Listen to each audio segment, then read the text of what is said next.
के लिए सूरज ने तोड़ा अपना ब्रह्मचर्य व्रत। जी हाँ दोस्तों, सीरियल पति ब्रह्मचारी का आने वाला एपिसोड बहुत ही मज़ेदार और रोमांचक होने वाला है।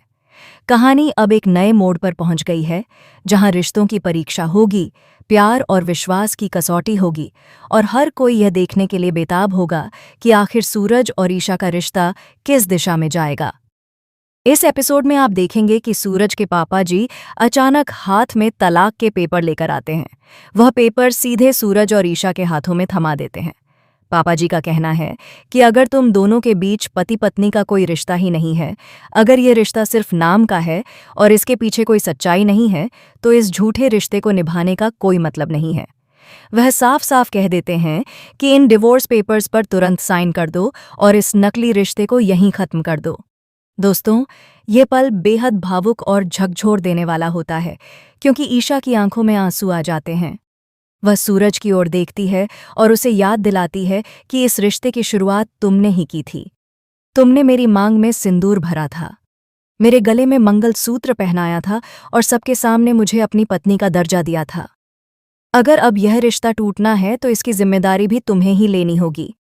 इसलिए ईशा साफ कहती है, पहले तुम इन डिवोर्स पेपर्स पर साइन करो, उसके बाद मैं करूंगी। लेकिन दोस्तों, यहीं पर आता है बड़ा ट्विस्ट। सूरज डिवोर्स पेपर्स पर साइन करने से साफ इनकार कर देता है। उसकी आंखों में प्यार और जज्बात साफ दिखाई देते हैं। वह कहता है, मैं तुम्हें तलाक नहीं दे सकता, क्योंकि मैं इस रिश्ते को तोड़ना नहीं चाहता। मैं तुम्हारे साथ इस रिश्ते को आगे बढ़ाना चाहता हूँ, मैं तुम्हें खोना नहीं चाहता।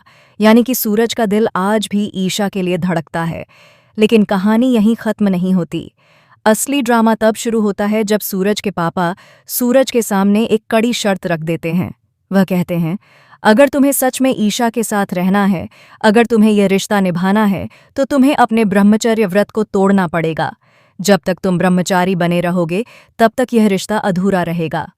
अगर तुम्हें ईशा को अपनी पत्नी का अधिकार देना है, तो पहले अपने व्रत को तोड़कर साबित करो कि तुम्हारा प्यार सच्चा है। अब दोस्तों, सवाल ये है कि क्या सूरज अपने पापा की यह शर्त मान लेगा?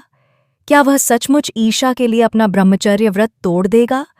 क्या वह ईशा को गले लगाकर यह वादा करेगा कि अब वह उसे पूरी तरह पत्नी का हक देगा और हर हाल में उसके साथ खड़ा रहेगा? कहानी का यह मोड़ दर्शकों को हैरान भी करेगा और भावुक भी, क्योंकि एक तरफ सूरज के संस्कार और उसकी कसम है और दूसरी तरफ ईशा का प्यार और उसका विश्वास है।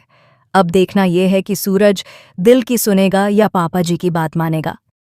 तो दोस्तों, आप कितने एक्साइटेड हैं सूरज और ईशा को करीब देखने के लिए? क्या आप भी चाहते हैं कि सूरज और ईशा अपने सारे गिले शिकवे भूलकर एक हो जाएं? अगर हाँ, तो हमें कमेंट के जरिए ज़रूर बताइए। और हाँ, टेलीविज़न की दुनिया से जुड़ी ऐसी ही लेटेस्ट और इंटरेस्टिंग अपडेट्स जानने के लिए जल्दी से जल्दी सब्सक्राइब कर लीजिए हमारे चैनल टेली एवी को।